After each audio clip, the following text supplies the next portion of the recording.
City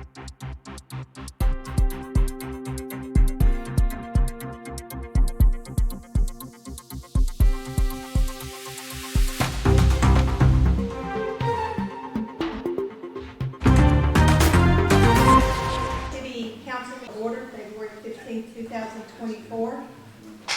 HK, if you lead us in prayer, please. I will. Father, we come to you again, thanking you for the opportunity of serving the people, the citizens of our community. We thank you for the many blessings that you pour upon us. Father, we trust for the wisdom that you impute to us to make the right decisions on behalf of them and for the future of our community. Be with each person who's represented in sacrifices to serve on these boards and committees. All of these things we ask and thank you in Jesus' name. Amen. Amen.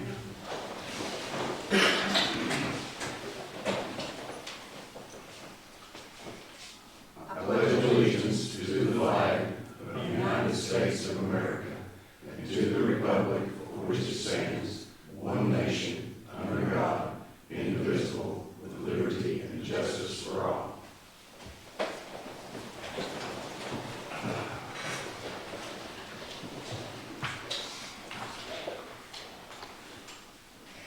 Okay, if everyone's had time to look over the minutes from the last meeting, I need a motion to approve those minutes.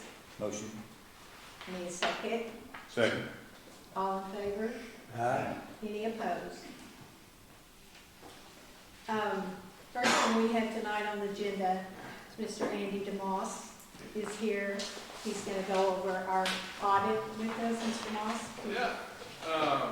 So we completed your all's audit. Let me see what date we issued the report. About a month ago. Yeah, January 24th. So this is your fiscal year 23 audit. I've got a few things there in front of you. This is the actual audit report itself. There's another letter with our letterhead on it. Which I kind of call our catch-all letter that we're required to communicate any issues we had, difficulties working with staff or anything unusual that we ran into. That letter catches that. Any new accounting standards that have to be implemented, we have to make sure you're up to date on all the accounting standards that are always changing. So that addresses all those, but Tyler, Debbie, everybody was a delight to work with. So appreciate working with you all. There's nothing really unusual in there. And then in the audit itself, I did some slides here for you all to kind of get the overview of the numbers. But in the audit itself, I always like to point out, just a couple pages in, you'll see our letterhead, and it'll say Independent Auditor's Report. Keep in mind, this is the city's financial statements. They're not ours. We do help draft them. But this is what you're paying us to do, is give you an opinion on the financial statements themselves and to let you know, and the users of the financial statements, that they're free of material misstatements. So we believe they are, so that's considered a clean audit opinion. Technically, it's called an unmodified audit opinion, so that's what you want to see in there. And then again, we have another, since you all are under governmental auditing standards, and the last two pages in this big packet here, we have our report on internal control over financial reporting and compliance. So we have to test all the testing we go through. Not only are we looking at the numbers, but we're also making sure you're in compliance with state and federal laws, procurement, that type of thing, employment. So we do look at compliance throughout the audit. We don't have any compliance findings, and we don't have any findings on your internal control over financial reporting. I think the city has used Michelle Mullins for a long time. It's probably since I've been working with you all. But she does a good job helping you all get everything fully adjusted, ready for us. So we don't really have big findings when we come out here, which is great in that regard. So the slides themselves, there's like 50, 60 pages in here. I did like 6 slides here to help you all see the numbers, and we can go over a few highlights that occurred during fiscal year 23.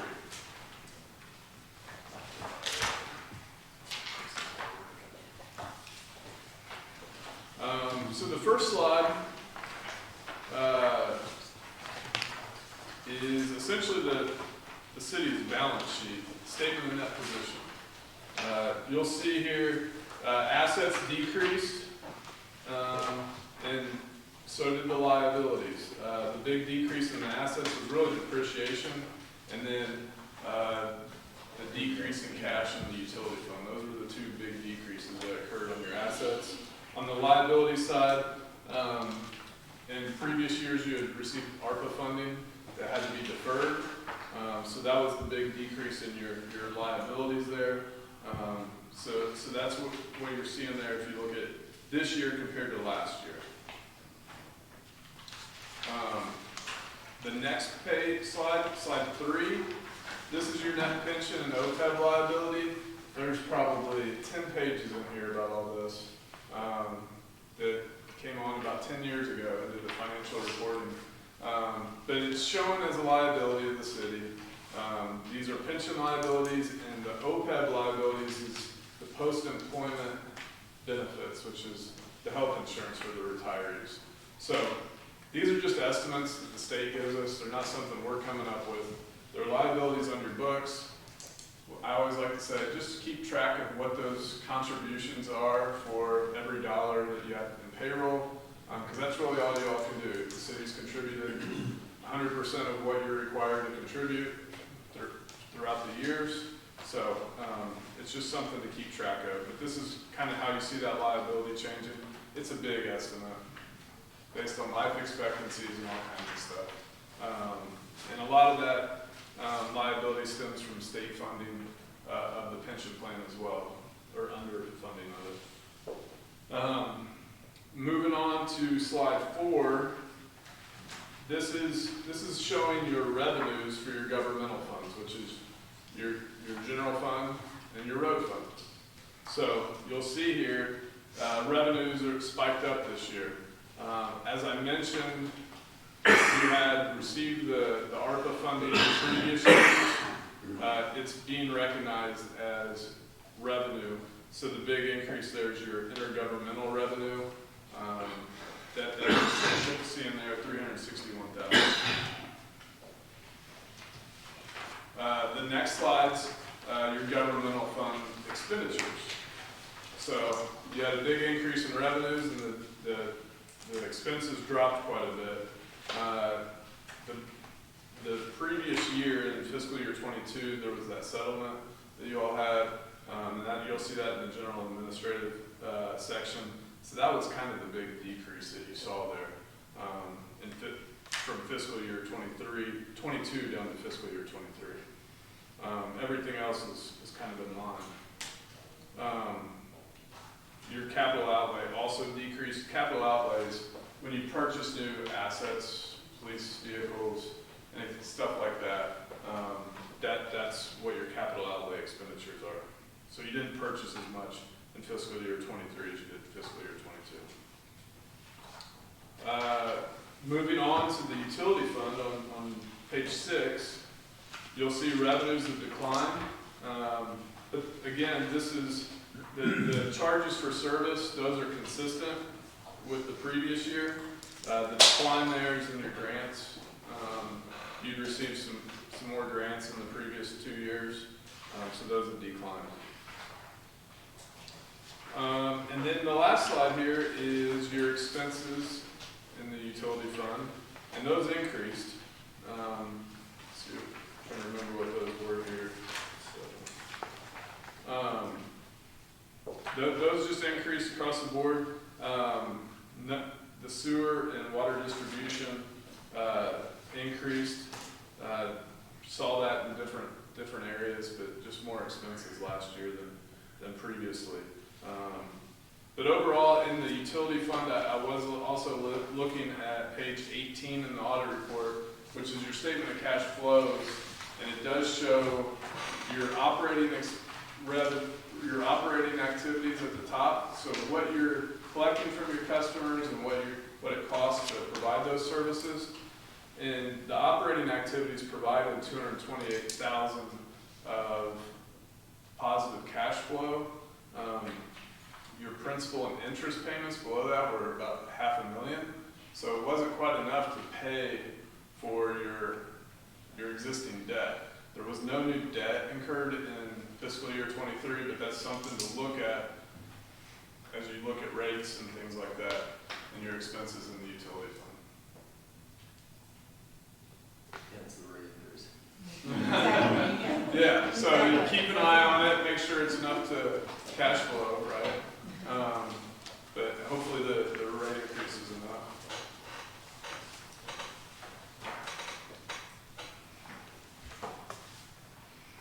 So that's kind of a quick summary for you all. There's a lot of information in there. But this just shows actually without this rate increase that we just did, we'd be kind of in some Right, problems. yeah, there was a decrease in your cash last year of about $500,000. $500,000. Mhm. That's the water and sewer combined. Yes, sir.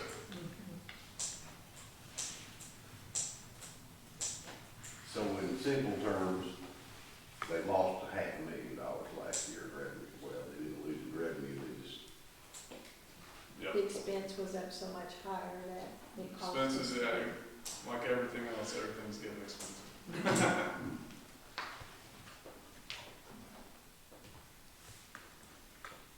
Anybody have any questions for Mr. DeMoss? Not any motion to accept the audit as read. motion made. Need a second? Second. All in favor? Aye. Any opposed? Motion passed. Well, thank you all. Thank You all you. have a great meeting. We appreciate it. Appreciate all the work. Thank you. See you. Be careful. Will do.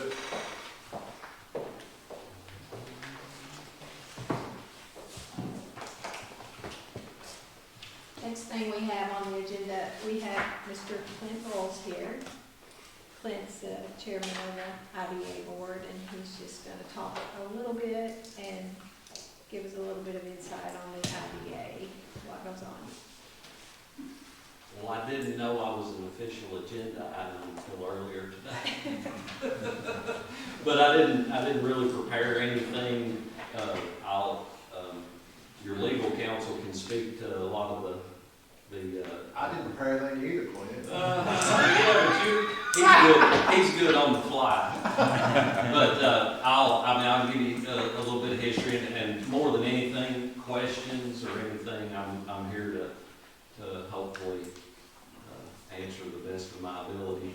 But you all are aware the Russell County Industrial Development Authority was formed, consisting of 2 members from the city of Jamestown, 2 members appointed from the fiscal court, and 2 members from the city of Russell Springs. And those are 4-year terms. The cities are alternated terms, so that, and of course, that structure is to, I guess, promote consistency and stability within the board. An authority board, and again, council, please correct me or anything, but an authority board was set up originally because that's a quasi-governmental board that can own, sell, buy, loan property and develop those properties, or develop, anything related to industrial, commercial development within the community.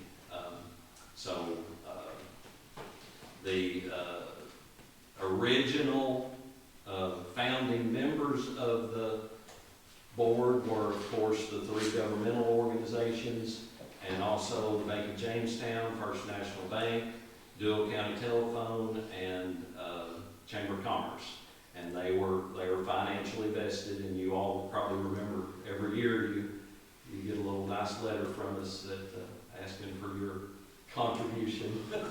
Now, originally, of course, that contribution was all the money that the board had, and covered administrative costs and certain things of that nature. Dual County had originally even offered a office space within their facility, and a phone and computer and stuff. That's, since we don't use that or need that anymore, but we still utilize. Dual County offers us an executive secretary with their their facility, and also our financials are handled in their financial department, which that's, you just sit here through your audit, that would be a nightmare to have to deal with on your own. The board, through, I guess, fiscal responsibility and decision-making, grew its funds, because of course we are able to buy and sell property, and as those companies come in, we're able to work with them, maybe do a community block grant back to them for equipment needs or certain things that qualify. Our board can then get those loan repayments in, and also is same as if we were to sell the property, can get that back in, and there's revenue. So over the years, it built a pretty substantial revenue that most industrial boards around the state, if any, honestly, have that ability. Now, of course, the idea is that we're constantly looking at new properties, developing the current properties, and then say like when Dr. Snyder's came, we had bought that building back from Hitachi. This was before I was on board, I say we, but anyway, and then when they came, we were able to negotiate that property to them and also loan and help them upfit that property. And then just within the last year, I guess they've repaid all those loans, and of course they have to meet certain jobs. Of course, the authority's role is we also, we work with the state cabinet, federal agencies and stuff, and can do those facilitations and negotiations and such. I guess currently, the Russell Springs, I should rephrase, we've recently remarketed in the last couple of years. It's all Lake Cumberland Regional Industrial Complex. You've probably seen the new signs on French Valley Road and maybe up here at the end of the Business Park Road. And essentially that's Somerset was a little upset when they found out we used the term Lake Cumberland, but we are the home. But anyway, that allows us to kind of market and use all these properties under the same goal. Even the Farrakhan Way building property, whenever, not Farrakhan, what was the company that they involved in? Covers, making the mattress covers. GGF, no, I was thinking Jamal. GGF. Jamal. We bought that property, we bought that building back from them because, honestly, we thought it was a good deal. It was on the market for quite a while, and we thought, well, that way we can maybe help get someone in. We did work with that mattress company, and they came in. But what I was getting at, that property is still under the Lake Cumberland Regional Industrial Complex, even though that site's kind of separated. That property, of course, was recently sold to Von Gruning Cabinets, and they moved quite a bit of equipment in there, and of course looking to expand their needs. I think they said or Ed and then said they've outgrown their backyard. But anyway, we of course the spec building on French Valley Road, which was had for a number of years trying to market. Dr. Snyder's utilized that facility for quite a few years as kind of warehouse dispatch, and then we sold it to Family Medical currently. And then the rest of the property, we're just, of course, we look at what we can develop and how we can best utilize and keep marketing it. The Build Ready pad, we built that. Of course, the spec buildings, the way the economic recruiters look at, essentially, if you've got a spec building in your community, you make a list. If you've got, certain size properties, you make that list. And so, essentially, you need a spec building. The Build Ready pads, they changed some ruling a few years ago where a Build Ready pad was considered the same as having a spec building sitting there. So we built a larger footprint because that spec building, all those years, had a bunch of tire kickers, and it was always just a little too small. But, so that's where we were on that. We have, we're in the middle of a PDI grant, which is Product Development Initiative, that we have developed a road plan. Of course, we've had a preliminary master plan of that park for several years, and then since we acquired the old airport property, that gives us access all the way out to Airport Road. So we had this road plan designed through. We had applied for that PDI grant, which is a 50% cost share grant, and so, you know, like I said, through fiscal responsibility, we were able to apply for an amount of money that we knew we could, you know, if we want to put up $400,000, we know we can get match of $400,000. I know some of the communities that got this PDI grant approved, they got approved, and then now they're thinking, well, where are we going to get the money? and so, I mean, that hopefully saves those conversations. But that road plan, we're hopefully ready to go out to bids on it.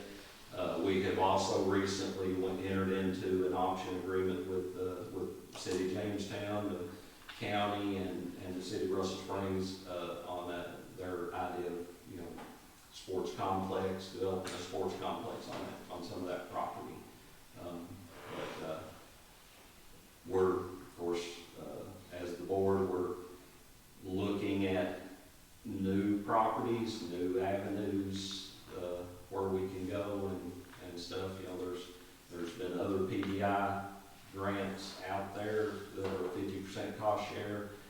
We're, you know, some of the ideas we're looking at, how can we leverage that on some property where we could, because I think it's a $2.1 million max, so we can essentially do a $4 million land purchase, if that's what we can find. But that's, like I said, that's in the early stages of, we've not defined any property as of yet. But, any questions, please shout out. Like I said, I didn't prepare no real thing, but I'm here, I guess, representing you and the board. Anybody have any questions about anything about what goes on, or anything going on at the IDA, or any information you just want to know about? I will say, of course, you all probably knew Gene Royalty for several years, and then we had another couple of guys in, and then we had Benny Garland for quite a few years that you all are familiar with. Since Benny left, we have retained a economic development firm out of Lexington that we felt that was kind of gives us that next level, because this is a guy that's in the game. I mean, he goes in when the governor walks in the room, the governor walks to him type thing.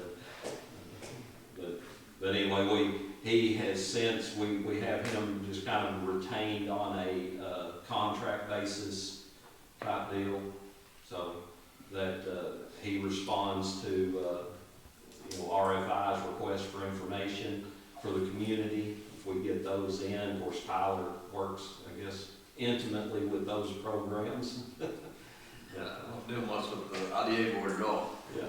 A lot of this is new with me. Yeah. Those RFIs, of course, we're constantly working through RFIs. We've probably got 5 on the table right now that we're at some level, and some of them go nowhere. I mean, well, most of them honestly go nowhere. I mean, it's just, like I said, just tire kickers and stuff. So, but we're hopefully trying to leave no stones unturned and be responsible for what we do and represent, and hopefully improve the community. Well, I do have a question for you, Clint. You said you're all are always looking for properties to buy and sell. Somebody can correct me if I'm wrong here, but I believe the industrial board has bought two industrial parks in, either in Russell Springs or close enough to Russell Springs for them to be able to annex it. What have they done for Jamestown? Well, I mean, of course, and that goes back to, I hope this board represents the county. I mean, that's my goal, essentially. We do continually look at properties that, if it's in Jamestown, that's, we're not trying to play favoritism, of course. Right. You do, the old airport property is in the city of Jamestown. Well, you all bought it, we annexed it. Right, yes, yeah. And Maybe so, we'll build and a so road those up. parks, I guess that's maybe the best of both worlds for the communities. Maybe they both, But you're gonna build a road across it. yeah. And there's gonna be room after the road is built for anything else? Well, yes, and there is preliminary plans on that park, that have sites defined, I guess, with that road in mind. Of course, a lot of it is to split the flow of traffic eventually and stuff like that. A lot of it depends on what this option on the sports complex does, as far as the future development of that park. But yeah, and honestly, the road, you'd be surprised how many people comes and looks at a piece of property, and because they can't see that back there, they don't visualize it. They need that road to where they can drive out there and say, well, here's site 4, or whatever. I've several times I've met people out there and had to put them in my truck and drive them across the fields because they just can't visualize seeing it from one side. But no, I mean, I hope the board doesn't represent one city over another. So.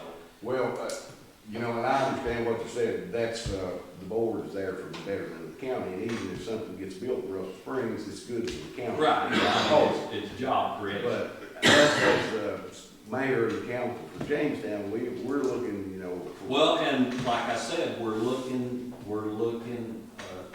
I can't speak for the board because, don't know what will happen, but we have been looking for that next piece of property that, of course, the big thing is, y'all can drive by and see some property over here.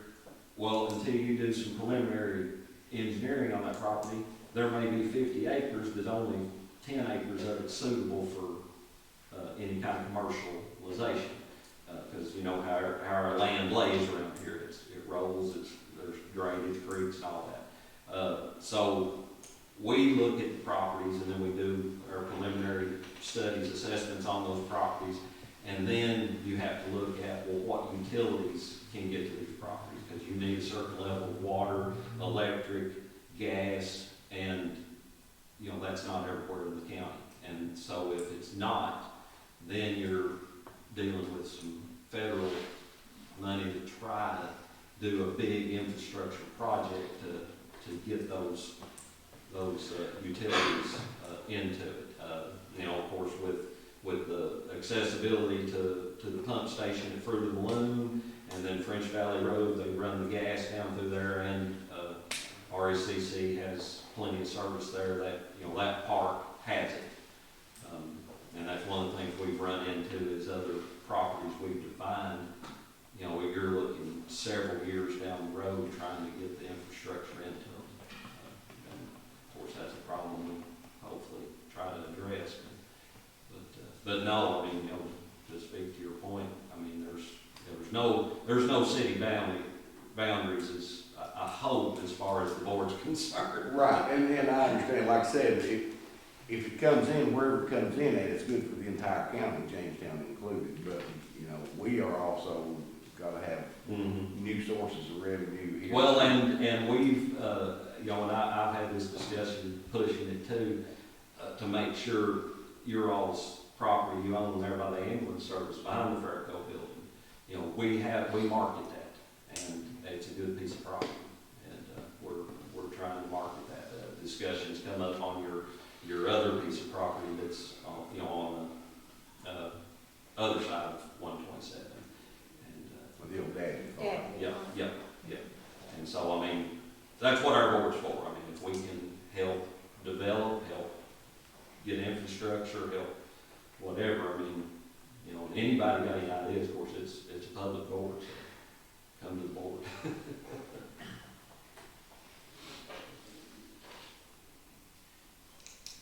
Anybody else have any questions or anything that? Clint, do you all ever have, and I've been in your board meeting many times, and they're well run, but do you ever Before have? me, right? What, I beg pardon? I said before me. Oh, well, no, always, very professional, good group, but do you have anybody like John Doe from ESCO come in and say, I'd like for the board to support me in doing this, that, or the other? We have not had that very often. I just think ESCO was Yeah, no. a handy place. No, I like the Esto community. Right. But no, we have not had, of course, a lot of times local, and of course, I will say one of the biggest things we do work with is existing local industry. And that's been probably where a lot of your jobs have been created is within the Stevens Pipe and Steel, the Superior Batteries, Bruce, Dr. Schneider's, you know, they're looking, like Von Groom and Cabinets, you know, they bought a building looking to expand, you know, 3 or 4 or 5 jobs, hopefully, but no, I mean, you know, of course, we're always there for that, and I know, we have had, like our directors have met with several individuals that have emailed or called, the board, which I guess a lot of times maybe the city will field those calls, the county. Well, I was just listening to the news every morning, and, you know, they're talking about maybe looking for other avenues for economic development. And I was just wondering if anybody has exhausted your resources or your abilities legally to pursue other things other than buying a farm and putting a, you know what I'm saying? Yeah. Well, of course, As I mean, important as that is. you know, you say industrial development, it's all hopefully the same Right. idea, but, But as far as with it being industrial, you all don't recruit to try to help bring in motels, any restaurants, anything like that? that has not been, I mean, I guess the scope of the board has not been what they have actually went after and stuff, you know, of course. But that's not to say- yeah, that's not to say- Tourism. That the board is, and please speak up, Well, you're intimately familiar with the Well, statutes, but the board is, you know, for industrial, commercial development, and, well, they mentioned statute, mentions parks, you know, there's other things that, I think you didn't mention subdivisions. yeah, it does. I mean, It you does, could, you you know, could, things that elevate us all as far as economic improvement. you know, financially speaking, I mean, you know, we want to be responsible. We want, you know, you don't want to just blow all the money and then have nothing to show for it. But you know, as far as the board, we have not been approached, by a lot of different, you know, outside of job creators, type thing. And, you know, we're getting a lot of the hits from the State Economic Development Cabinet. You know, we got, economic, recruiters, across the country that will get in contact and stuff like that. I mean, you know, you're looking at your typical, and then of course, properties and development and stuff like that, kind of takes up a lot of time. But, you know, our board's here for the communities. Well, the point I was making is, and I say this because I'm a big supporter of growth, but my question, my comment is that maybe instead of just burning the house down, you know, and doing something another direction, not maximizing what can be done within the framework of what we already have. And that may be the challenge. I mean, if we're already investigating, and a judge is here, and I have nothing against it. Yeah, no, can I? Yeah, I mean, I'm not in charge. And I'm not trying, is it okay? Sure, I mean. I'm not trying to take anything away from what the IDA board does, but if you talk to anybody now, just like the new ag commissioner, he's changing everything to economic development in that cabinet, because that's where it's all at. And my thing is, you know, what have we brought in? Again, no reflection on Clinton, it's only been there for a while, but, you know, it's not a reflection on that, it's like, where's the opportunities at now? Can we get those? And then do we bring them in when you've got 2 factories up there that need more people and want to expand, and they can't get the employees? So we bring a 40 or 50, you know, job thing in here and cannibalize those employees and cause them to want to move and leave. You know, my thing is we need to get creative and figure out how we're going to bring the economy up here. And you guys got a perfect example sitting out there at those 2 restaurants out there. Go out there and look tonight. You know, that didn't happen before. So how do we get more now? How do people come here and see what's going on here and want to be part of that? I think we'd have an opportunity if we can look at that as far as, do we just go after industry? Because that's the thing of the past, because everybody, I talked to the judge of Hardin County, they're gonna have 4,000 jobs going in up there at Ford Motor that they're putting together. I said, do you have 4,000 people up here ready to go to work? He said, no. Do you know how many people we have leave this county every day and go to Louisville? 200 every day. We got 3,000 people that work here, 3,000 people that leave. I'm just saying, we need to try to do things that the best we can. That's one of the reasons for the sports complex. To get people to want to move here and live here. All these people that's buying this lake property are my age or older. Guess what? They can come here to work, they come here to retire, and they're going to die here probably, and then it'll get sold again. Right. You know, we're losing our people going somewhere else, and all I'm saying is let's just try to do what we can. Well, I agree with you, that's what I'm saying. I think they can be a big part of it. I'm not saying we should never tear it down. Let's change it. I mean, look at Somerset, and Clinton and I talked about it. Speda, they're a IDA and an EDA. And Well, and again, I keep referring to you because I don't mean it because you're older, I just mean you have more knowledge. Well, I drafted this But I mean, in you know, 1991. correct me if I'm wrong, but an EDA and IDA is just the term that you've set for yourself. All of it is under that same state statute. yes, yes. But it's the same way when you go after money in Frankfurt. Yeah, same. The cabinet looks at you entirely the same. But I think what's happened over time, and I'm not sure if it happened, I think it's happened before your term, is we started leaning toward industry, and that's all we talked about because we had an I in front of that name. And you know, I heard this thing that we wouldn't do anything unless it was 75 jobs. You know, I mean, everybody here is. Well, and I mean, to speak, I mean, of course, since I've been on that board, which has been really too long probably now, but, because of you, you're one of the fault, but, we've not been approached by a lot of outside. I think maybe because we haven't gone after that. And maybe it just needs to be a culture change. Yeah, I talked to 2 investment attorneys today, and they're in all this tax credit stuff, and they're actually in Louisville, and they said, you know, do you know you can get 25% of your building costs back from a hotel on this tourism thing from the state? And I'm like, no. I said, send me the form, you know, because if you go offer somebody that, I can't give tax credits in the county, and you all can't, you know. So, but if you could give somebody want to build a hotel here, 25% of the building costs back, Regena, what would that do for somebody borrowing money? Why be? That's a huge incentive, you know, and we've had a couple of different companies that's come to us and said, hey, I've never built a hotel, but I'm willing to if y'all put this sports complex in. Judge, I think, and I'll say this with love, because Fruit of the Loom transformed this county in its way.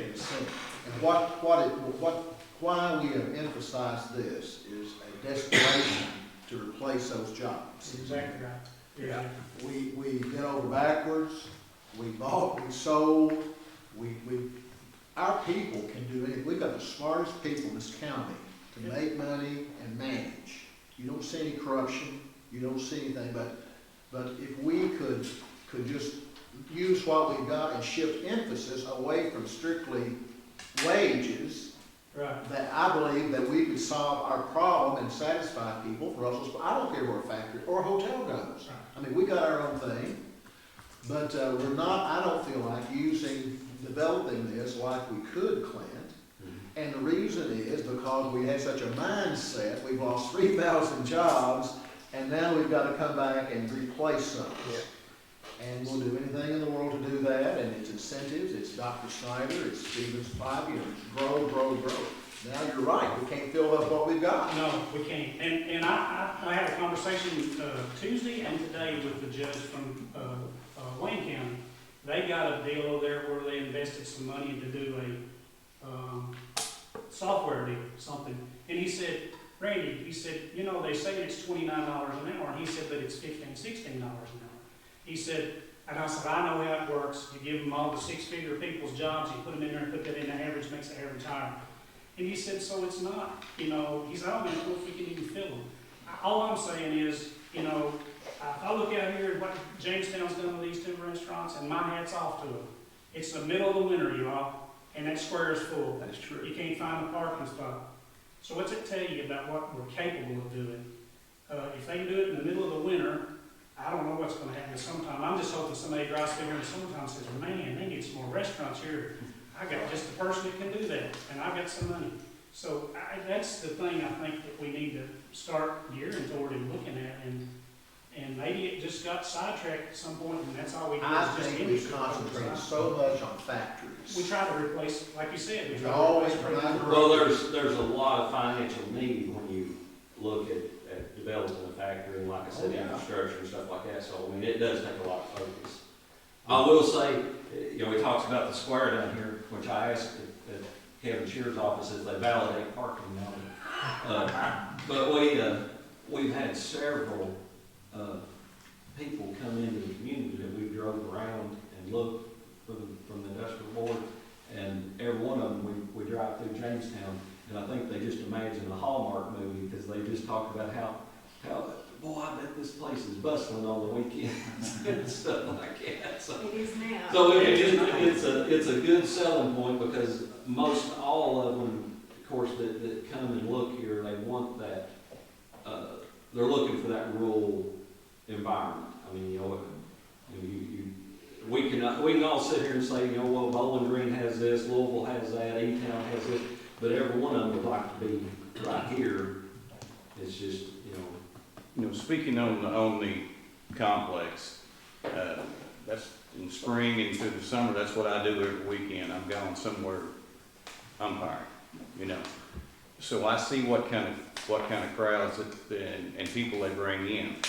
You know, it's amazing where they come from and how much money they spend, you know. I don't care how high stuff gets, they're gonna take them kids and play ball. I mean, we'll call in E-Town 22nd of next month. They're a little larger than what we got planned, but we call this tournament every year, and there's 150, 200 teams.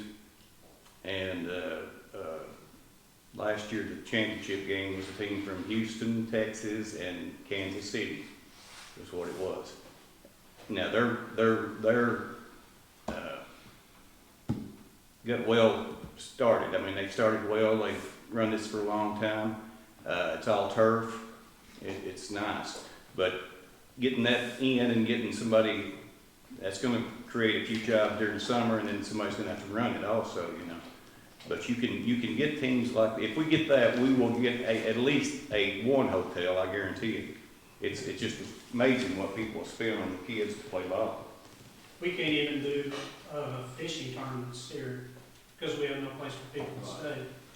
When the race was over here, I don't know how many of y'all went over there and saw that, but there was no rooms here. They rented out what rooms was available, I guess, down at the park, and they stayed in Somerset and Columbia and in campers, and some of them tried to stay at the Laker Inn. That didn't work out too well.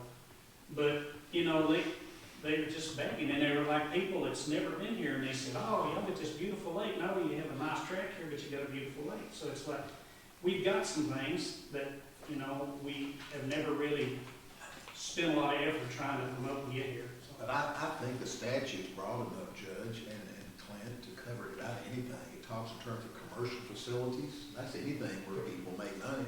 See, I've had not Clint, but I've had a board member there tell me that parks and that meant industrial park, not park. No, there's a comma there. Right. There's a comma there. When did you say that was done? When did you draft that? 1991, I was just a baby. 33 years ago. What happened, this comes to mind talking about hotels, but I I know forever, What is? I say it needs updated.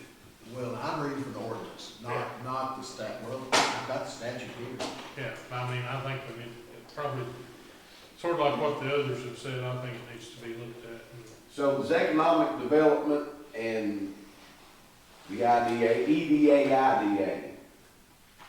The IDA can do anything. Now, I'm not EDA. familiar, I don't wanna go above my pay grade, but I'm not sure what EDA is. I've heard it mentioned, I know other places talk about it. I think up to this point, some of them are just called EDs. Right. To Clint's point, they can do both. they can be And, called. you know, you could, whenever the Russell County Industrial Development Authority was set up, it could have been called the Russell County Economic Development Authority. And as far as the state cabinet, it's all set under that same KRS from the state. And I reckon that KRS that Kentucky has is duplicated in all the other states as well, and essentially, you know, you can call it anything. You know, I said I don't want to speak legally because we have someone that knows, but and economic, of course, the authority has the ability to buy, sell, loan, all that stuff. If it was something that was set up like a nonprofit, a typical board or a typical nonprofit or something like that, don't know that they would have that ability. It would be an authority, it'd be more. Right. You know, as far as owning and loaning and negotiating, that type of thing, it would just be a regular public board. So adding slash EDA, that, Doesn't change, I mean, how does still it- do it? When you could just do that, from what But- I understand. but that helps you greatly as far as, funds, grants? Yeah, there's possible grants that you could get to. By being economic EDA. development, you're gonna try to help, but then it gives them the ability to be able to help just a I regular. mean, I don't know that a definition other than just go in that direction. You know, I don't think the acronym matters. I It's think just, we went that way so long, it's what. yeah, if we want, you know, if there was, and that's, of course, that's one thing that with these conversations that come out, I guess our board will, you know, our board hasn't discussed this. This is all, I guess I was invited here to talk about this, but our board has not been approached by going more of a commercial economic, you know, route. So, I mean, that's something to look at, you know, our board represents the community, so it's not any kind of other agenda other than that. So if there's monies left unturned or avenues to explore, I mean, you know, hotels, industries and stores and restaurants, I mean, we all want that here. We have been handicapped in the county, in my opinion, with the lake and not having any nice motels here for people to stay in. And one thing Randy said, the fishing tournaments, I know for a fact that's an issue, trying to get fishing tournaments in here, and there's a lot of money involved in that too. What's always surprised me is, I mean, you know, we've got the most of the lake and we've got most of the ramps. Yeah. And then you know, people in Somerset go stay in Somerset and then drive 30 miles to launch their boat. What relationship do you have with Representative Collins? Very good. Very good. Does he active in the short board meetings there? He has in past, but I think he's a little busy with his TV. Yeah, I see that. But no, he has in past, and we've got good communication with him. Yeah. How odd is what he built up at Somerset is? So when you drew up that, when you put that together, I know that the mayors and the judge was not voting members and was not on there. And I'm sure there was a reason why then, but I want to ask, since we're thinking about doing this, why would it not be put upon us as elected officials, when if you're a voting member on there, because when I went out and campaigned, everybody says, what are you going to do about the IDA board? And I'm like, all I can do is appoint 2 members. There's 6 people on there. But if I went on there and said, hey, I agree with this, or I don't agree with it, then I'm held accountable, right? As an elected official, my feet be held with fire and I'd be held accountable. I think they should be. That's my personal opinion. But, Judge, you know, the statute does not allow for that.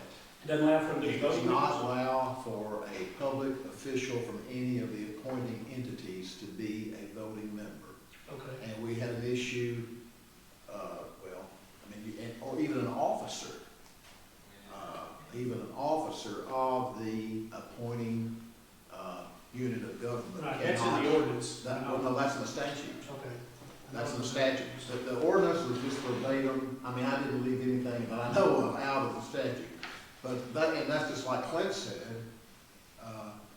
it was to take it out of, I guess, politics. Right, but I don't understand how, I mean, if you were accountable, so like if the three of us was on that, that would be 9 members, it would be a tiebreaker, now you've got even number, but if something was put out and presented and I voted against it and the public said, why'd you do that?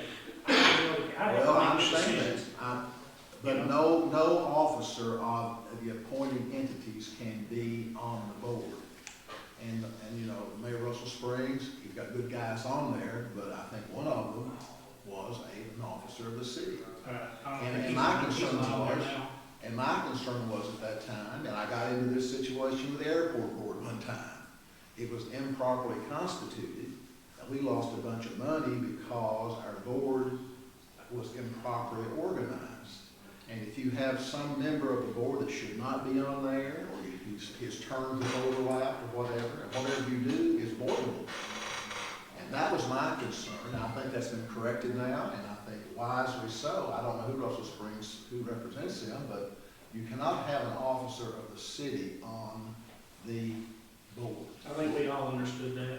And Well, that board, I will say that since I've been on that board, and I gained a whole new respect level, because I was just public and heard all the same things everybody else said, but I gained a whole new perspective of that board's, you know, responsibility and stability.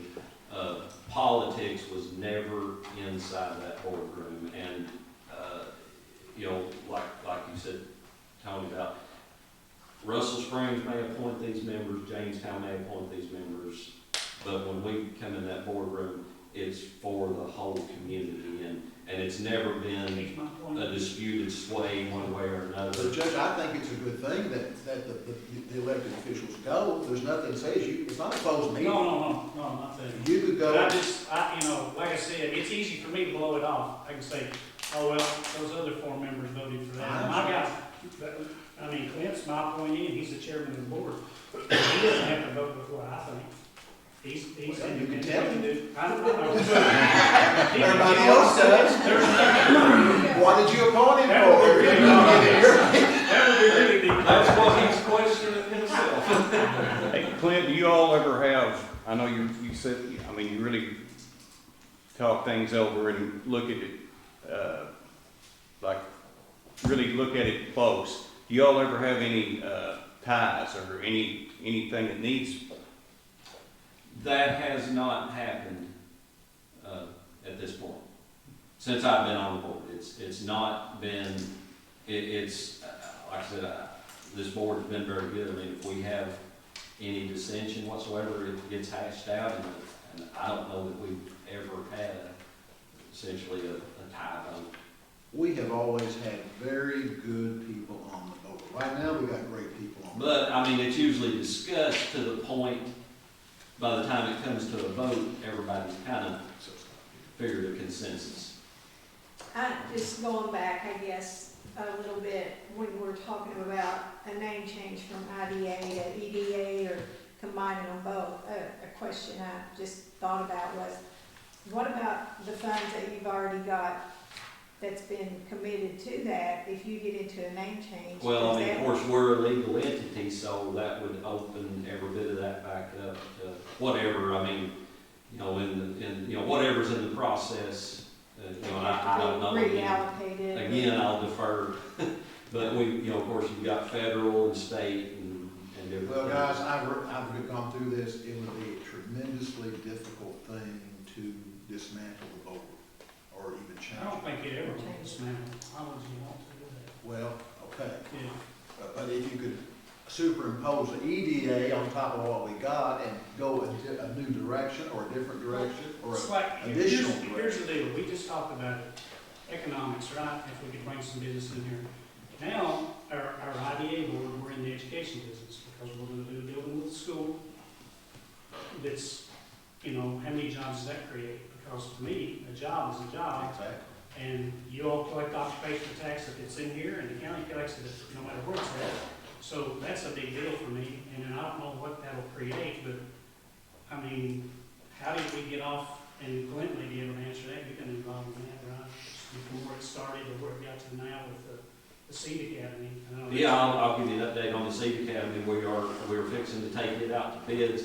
To take you all back, of course, when the Kentucky Technical Community College, whatever they call this up here at Russell County, the new school portion, of course, the IDA board was working with them from the inception. And we were a financial contributor to get that going. Well, just like most everything, of course, the IDA board, or the IDA looked at workforce development. You know, that's been a big problem, and we all know it's hard to get people to work, and it's hard to build a work ethic, I guess you'd say. So, you know, well, whenever the funding didn't match what they wanted to build, so they scaled it back. Well, agriculture got dropped out. We were, at that point, you know, of course, one of the things we looked at was the food and beverage ready site over at French Valley Park. Because, you know, that got a lot of the environmentals out of the way that those industries look at. And so we looked at, well, how can we kind of promote that? Well, agriculture is number one employer probably the last several years. And of course, you know how technology and everything's changing everything. So the board looked at a partnership of defining this on the French Valley Park. If you go into that first field on the left behind Donnie Smith's house, which most of you probably remember, but it is serviced by KU, and there's also a drainage which turns to a creek that separates that from the rest of the park. So that tract right there, 9 acres or whatever it is, leads itself to be separated from the park. So we applied to put that in to build the Seed Academy. Well, a few years ago, the state government, you know, you heard them talk about agri-tech, you know, and so we tried to capitalize on that agri-tech goal for them and for us, and hopefully provide workforce training. We've talked to several of the community college and Murray University, hoping to get a partnership in with them. And then this facility, of course, the state give us a $3 million line item budget to build for the Seed Academy. We had a little bit of matching money from USDA. So we took it to bids last year, and thanks to COVID, it come in over budget, so we had to go into a little redesign process and get it ready to bid again. But that's in the process. But you know, that's all. You know, the IDA isn't necessarily wanting to go into the education business, but we're wanting to go into the workforce training business, and so that's where that's at this moment. We're going to take it out to bids within the coming months.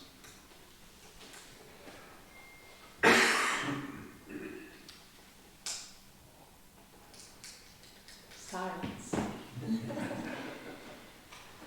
Well, we've explained a lot of stuff. I mean, I think a lot's, you know, been talked about, that people that didn't have an idea sometimes of things that go on and how things are done and what. I mean, I know a couple of you have asked about attending our board meetings. I mean, I invite everyone to attend, and you know, it's open, and like HK said, I mean, hopefully that board can be receptive to all ideas, because I mean, it's all economic and commercial growth for the community.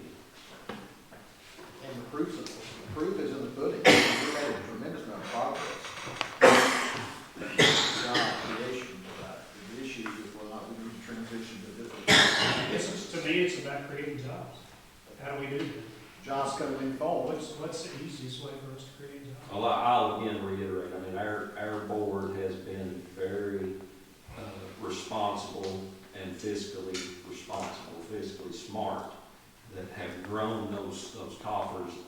You know, like I said, there's communities that's got these PBI grants that said, you know, boy, we got this grant, now where are we gonna get the match?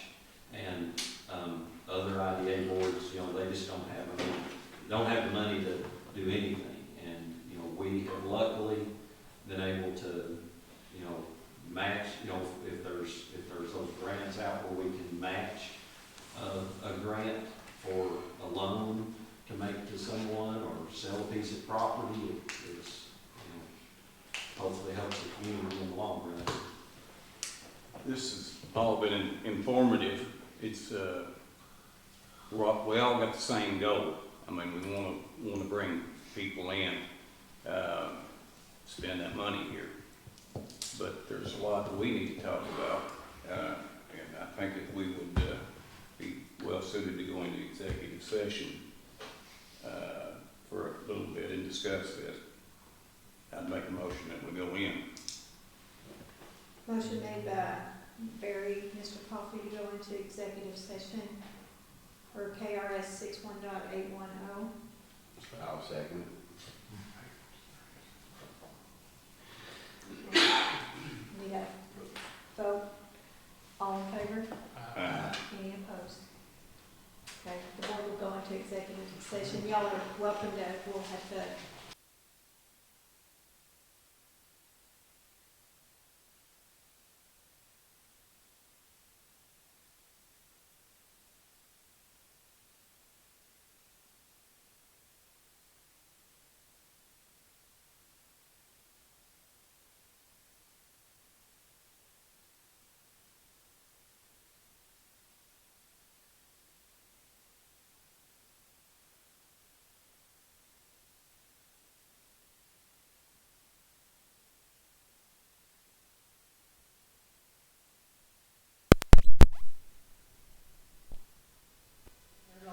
agreement. I know last month we passed an agreement that we would change upon submitted as a 5-year contract to the county, at the 35,000 dues. But, just a question, this actually, Randy, is a question for you. Did I hear on the radio that, that the contract passed for 5 years, but if things went up, if If the, it increases more than 20% before, during that 5-year period of time, that we renegotiated 90 days before. And basically, it's trying to keep us and you all from having to do this every year. right, It's crazy. I mean, we're all bringing it back up and trying to go through it every year, but it would keep it where it's at until, you know. so And that's, Debbie was at the thing too, we talked about some other things for dispatch too. so it's basically a 5-year contract, but if things were to change and fees were to go up, there'd be a 90-day notice there, and then, right, I just wanted to make Yeah. sure everybody. Just kind of like a contract, you know, just doing a contract basically and saying if things get out of hand, you know, and then they just come back and negotiate and tell you what it is, then you won't. Okay. 20%'s a big number. Yeah. Okay, I need a motion to go into that interlocal agreement Motion made. with the 5-year contract. Second. All in favor? Aye. Any opposed? Next thing we have is a homeless prevention interlocal agreement. We have information on that. Yeah, it's the annual agreement. It's done annually for $1,500 for Ross Springs, Jamestown, and the physical court. I'm not sure what they have money in there now, but this is just the updated annual agreement. So what that's used for, mostly, to be honest with you, most of the calls we get are from law enforcement. normally Jamestown or Russell Springs, there'll be somebody's homeless, and we've got to go try to put them up somewhere, and we've been going to the Laker Inn. I'm trying to work on something because I found out the contract for that, the inn up there, the county was supposed to have got 3 rooms there, so we could have it for transient rooms. We don't have them. They rent them out, so, the next, I think it's, March, we're supposed to have another meeting, so I'm gonna go back at that again, because we could use some of that money to help pay somebody just to clean the room if we got rooms. Because we got the Laker Inn, it's after midnight, and it's, for some reason, nobody knows they're homeless till midnight, right? They don't realize it during the day that they're homeless, but then we end up going to have to take them out and go to some place to stay. And they won't take them after midnight.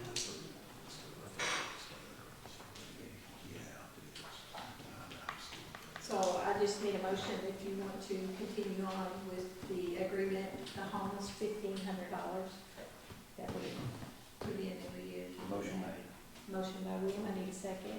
Second. Second by Barry, all in favor? Aye. Any opposed?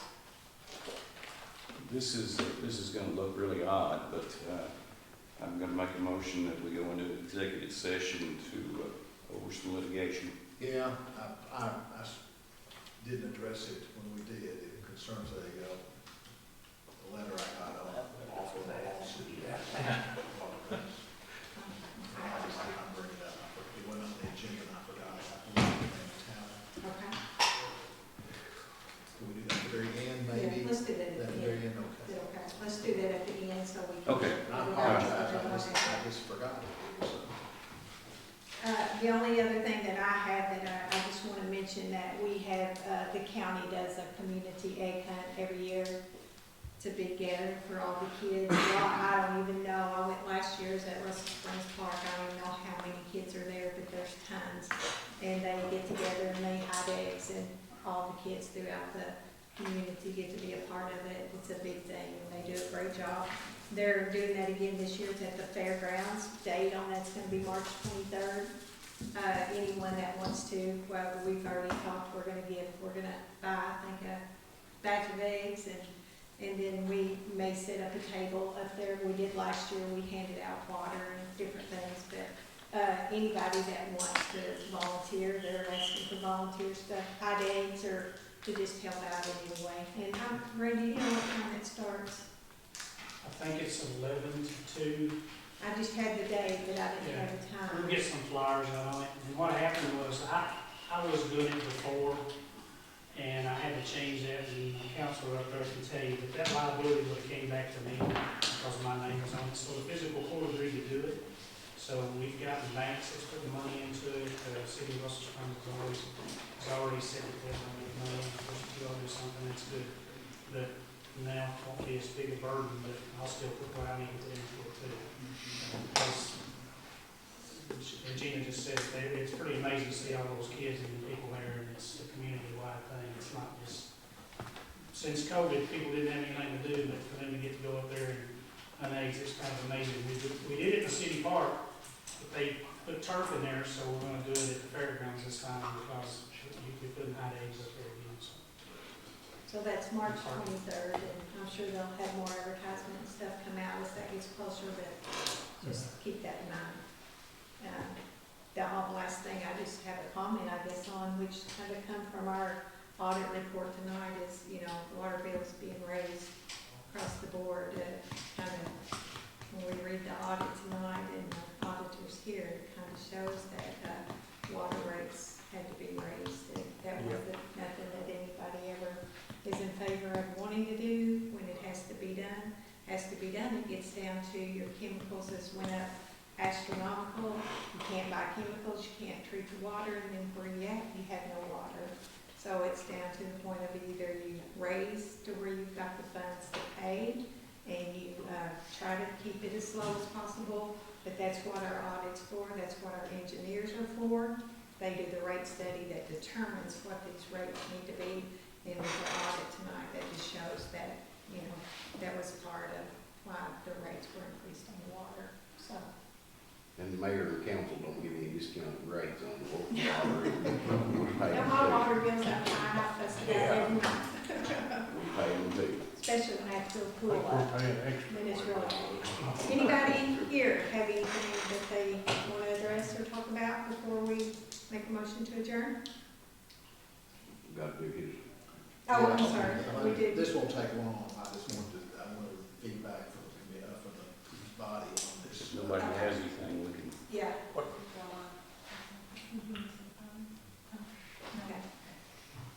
Well, we're gonna go back into an executive session, but then we'll be, very short on this, I think, so.